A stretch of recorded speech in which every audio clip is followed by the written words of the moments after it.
इंडी गठबंधन का सरकार है, उन्होंने तमाम वादे यहाँ की जनता से किया। युवाओं को ठगा, युवाओं को बोला कि हम रोज़गार देंगे, अगर हम रोज़गार नहीं दे सकेंगे तो बेरोज़गारी भत्ता देंगे। विधानसभा चुनाव में हम भारी बहुमत से जीतकर झारखंड में हम सरकार बनाए। मैं भी यहाँ के एमपी हूँ, मैं ही यहाँ का पीएम हूँ, ऐसा कहा। और आप भी अभी कह रहे हैं कि मोदी जी के ही नाम पर चुनाव झारखंड में भी लड़ा जाएगा। क्या झारखंड में कोई ऐसा चेहरा नहीं है जो उसके नाम पर चुनाव लड़ा? जिस तरह सुरेश साहब चहलकदमी देखा जा रहा है, क्या माना जाए कि सुरेश साहब भी चुनाव के मैदान में रहेंगे क्या? विकास की बात ये करते हैं ज़रूर, विकास ये ज़रूर कर रहे हैं, लेकिन आम आदमी का विकास नहीं कर रहे हैं, गिरिडीह का विकास नहीं कर रहे हैं। ये विकास अपना कर रहे हैं। आप देखें कि महल पे महल इनका बनते जा रहा है, रिसोर्ट पे रिसोर्ट बन रहा है, कई एक जगह बाहर में इनके बिल्डिंगें बन रही है। नमस्कार, जोहार, और आप देख रहे हैं अपना गिरिडीह में विकास यादव। अभी मौजूद हूँ झारखंड के गिरिडीह में। जैसे आप जान रहे हैं, लोकसभा चुनाव का रिजल्ट आपके सामने है और आप सभी लोग जानते हैं। वैसा ही जस्ट विधानसभा चुनाव झारखंड में तैयारी जोरों शोरों से चल रही है। विभिन्न पार्टी के लोग अब अपने अपने अंदाजे में प्रत्याशी को भी चयन कर रहे हैं, और जो प्रत्याशी चुनाव के क्षेत्र में रहेंगे या चुनाव में रहेंगे, वो प्रत्याशी भी अब मैदान में उतर चुके हैं। मेरे साथ बातचीत करने के लिए खास मेहमान हैं, जिसे परिचय का मोहताज नहीं है, जिसे आप जानते होंगे, बाबूलाल सुरेश साव। सुरेश साव जी हैं जो बाबूलाल जी के बहुत करीबी माना जाते हैं। ऐसे भी देखा जाए तो जो 2019 का चुनाव था विधानसभा में, जैसे बाबूलाल मरंडी धनवार विधानसभा से विधायक हैं, उस जगह पर ये सुरेश साव जी पूरा अपने दमखम के साथ मोर्चा यानी बाबूलाल जी का संभाले हुए थे। मैं इसलिए कह रहा हूँ क्योंकि बाबूलाल जी उस समय पूरे झारखंड के सीटों पर चुनाव लड़ रहे थे और पूरे झारखंड के दौरे पर थे, और उस वक्त धनवार विधानसभा क्षेत्र में सुरेश साव जी बाबूलाल जी का मोर्चा पूरा संभाले थे और बाबूलाल जी को विजय कराए। फिलहाल ही अगर देखा जाए तो लोकसभा चुनाव में इन्हें भारतीय जनता पार्टी के द्वारा धनबाद लोकसभा का प्रभारी भी बनाया गया, जहां डुल्लू महतो विजय हुए, वहां भी अपना दमखम ये दिखाएं और लोकसभा चुनाव वहां भी ये फतह किए इसके नेतृत्व में। तो मेरे साथ बैठे हैं, तो खास जानने का प्रयास करते हैं कि इस बार विधानसभा चुनाव में क्या इनका रणनीति है, या क्या इस बार किस मुद्दे के साथ भाजपा चुनाव लड़ रही है। भैया, आपको अपना गिरिडीह में स्वागत है। बहुत बहुत धन्यवाद। अभी कैसे हैं भैया? बस ठीक है। ठीक है। लोकसभा चुनाव आपके नेतृत्व में धनबाद लोकसभा चुनाव लड़ा गया, वहाँ से डुल्लू महतो विजय हुए। अब पार्टी के द्वारा क्या आस लगाया जा रहा है, या कह सकते हैं कि अब नज़दीक समय भी है विधानसभा चुनाव का, कह सकते हैं इसका कार्यक्रम जगह जगह पर किया जा रहा है, कि बैठक चल रही है। तो अब विधानसभा चुनाव क्या तैयारी चल रही है? देखिए, भारतीय जनता पार्टी, एक बात तो पहले आप जान लीजिए कि हमेशा तैयारी में ही रहता है जी। चुनाव जब भी आ जाए उसके लिए कोई दिक्कत नहीं है, लेकिन संगठन के दृष्टिकोण से अभी लोकसभा का चुनाव संपन्न हुआ है, और इसी के तहत अभी आप देखेंगे जगह जगह हम लोग अभिनंदन संकल्प सभा रखे हैं। अभिनंदन उसका कार्यकर्ताओं का जिन्होंने प्रचंड जीत भारतीय जनता पार्टी को लोकसभा में दिलाई, और संकल्प इस बात को लेकर कि हम संकल्प लेंगे कि आने वाले विधानसभा चुनाव में हम भारी बहुमत से जीतकर झारखंड में हम सरकार बनाएं। तो ये तैयारी हमारी चल रही है।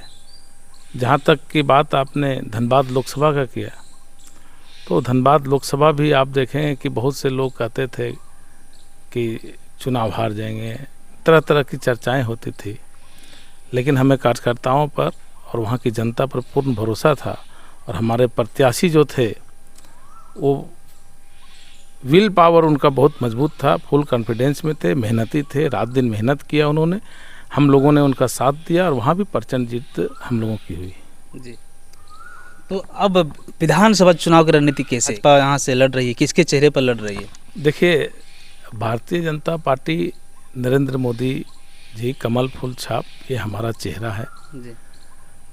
दूसरी बात है कि यहाँ जो इंडी गठबंधन का सरकार है, उन्होंने तमाम वादे यहाँ की जनता से किया।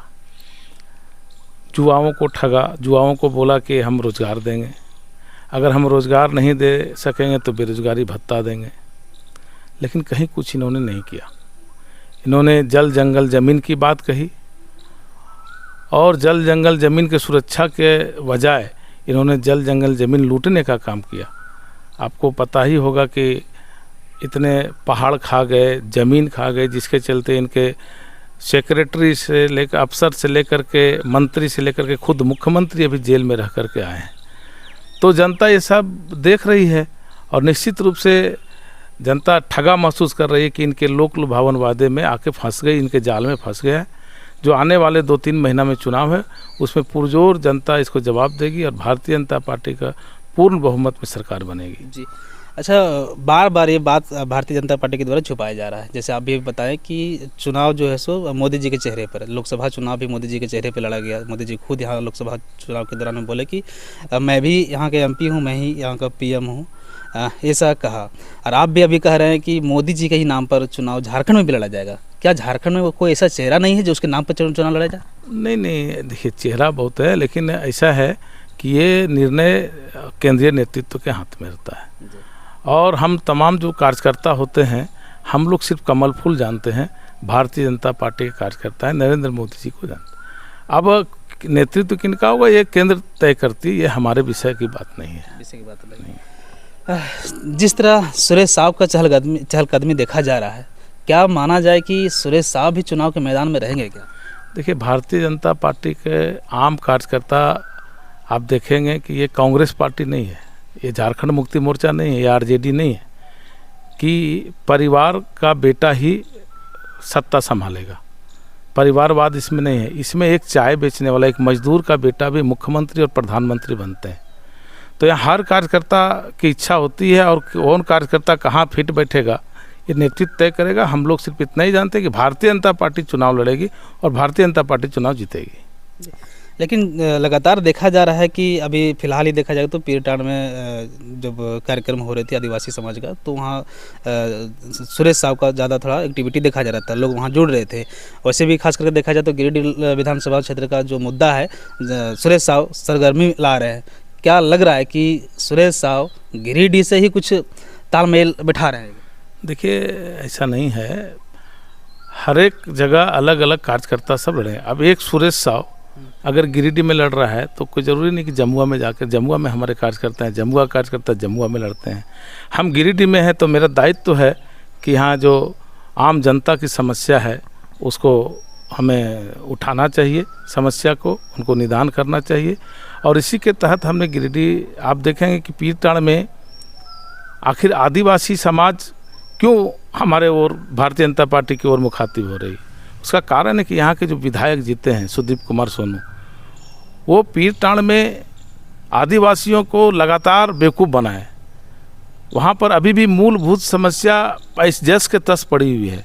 किसी को कोई रोज़गार नहीं मिला, ना कोई विकास हुआ, ना पीने का पानी है, ना सड़क है। तो आखिर जनता कब तक बेवकूफ़ बनेगी? तो ये सारी समस्या को लेकर के आज आदिवासी समाज के बीच जब हम जाते हैं उसको लगता है कि नहीं, हम ठगे गए हैं और मुझे अपना समझती है, इसलिए अब मेरे और भारतीय जनता पार्टी की ओर मुखातिब होती है। ऐसे में अभी झारखंड सरकार कई तरह का भी योजना ला रहे हैं। अगर सुरेश साहब गिरिडीह से कहीं टिकट मिल जाता है तो सुरेश साहब का क्या मुद्दा रहेगा, या क्या लोगों को कहेंगे कि मुझे वोट दे, किस विश्वास या क्या मुद्दा लेकर के जाएंगे सुरेश साहब लोगों? देखिए, यहाँ की जनता भी देखी है कि भारतीय जनता पार्टी जब जब प्रतिनिधित्व किया है गिरिडीह का, तो निश्चित रूप से गिरिडीह में विकास हुआ है, गिरिडीह में अमन चैन हुआ है, तुष्टीकरण नहीं हुआ है। और हम निश्चित रूप से कह सकते हैं कि बहुत सारे काम अभी अधूरे हैं। गिरिडीह में ट्रैफिक की जिस तरह से समस्या है, यहाँ पर न अस्पताल का जो समस्या है, ना शिक्षा का बेहतर सुविधा है। निश्चित रूप से भारतीय जनता पार्टी को मौका मिलेगा तो ये तमाम शिक्षा, सड़क, स्वास्थ्य के मुद्दे पर काम करेगी और निश्चित रूप से गिरिडीह एक नया गिरिडीह बनाने का प्रयास होगा। फिलहाल ही सुदीप कुमार सोनू लगातार विकास की बात कर रहे हैं, सोलर सिटी बनाने का है, सड़क परियोजना जो है कई शिलान्यास किए हैं, तो क्या लगता है उसके ओर जनता रुझान नहीं बढ़ेगा? देखिए, इनके जो विकास के दावे हैं, मैं तो कहता हूँ कि इनके जहाँ घर है वो घर के आसपास ही 0 किलोमीटर पर ही पूरा प्रदूषण फैला हुआ है। वहाँ के जनता आम जनजीवन बढ़िया से जी नहीं पा रहे हैं, बच्चे विकलांग पैदा हो रहे हैं।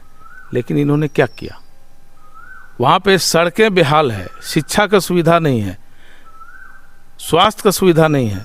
जहाँ पे उद्योग धंधे लगते हैं वहाँ रोज़गार बढ़ता है। इन्हीं की सरकार ने कहा था कि हमारी सरकार जो है सो स्थानीय लोगों को 75% नौकरी देगी हर एक उद्योग धंधे में, हर एक कामों में।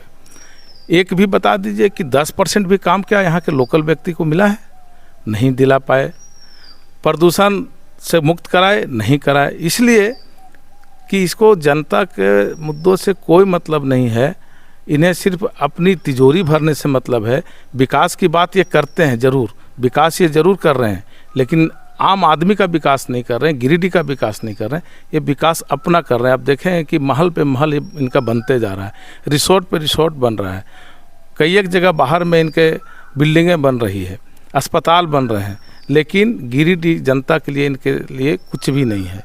इसलिए हम कह सकते हैं कि ये तमाम चीज़ को जनता बड़ा बारीकी से देख रही है और निश्चित रूप से आने वाले समय में इनके सारे विकास के दावे को जनता जो है खोखला साबित करके और इनको धूल चटाएगी। विधानसभा चुनाव नज़दीक है, क्या सुरेश साहू अगर मैदान में आते हैं तो सुरेश साहू को खास मैंने कुछ पर्सनल मैनिफेस्टो रहेगा क्या चुनाव के दौरान? देखिए, भारतीय जनता पार्टी चुनाव लड़ती है जी। और भारतीय जनता पार्टी का मैनिफेस्टो साफ रहता है। निश्चित रूप से हम सभी कार्यकर्ता मिल करके जो गिरिडीह की लोकल समस्या है उसको ध्यान में रखते हुए हम लोग ज़रूर करेंगे। और हम जैसा कि आपको बताए कि यहाँ का एक एक कार्यकर्ता भारतीय जनता पार्टी का कमल फूल के लिए काम करेगा और निश्चित रूप से आने वाले समय में हम हरा गिरिडीह गिरिडीह कैसे विकास हो, हरा भरा गिरिडीह हो, उस दिशा में हम लोग काम करेंगे।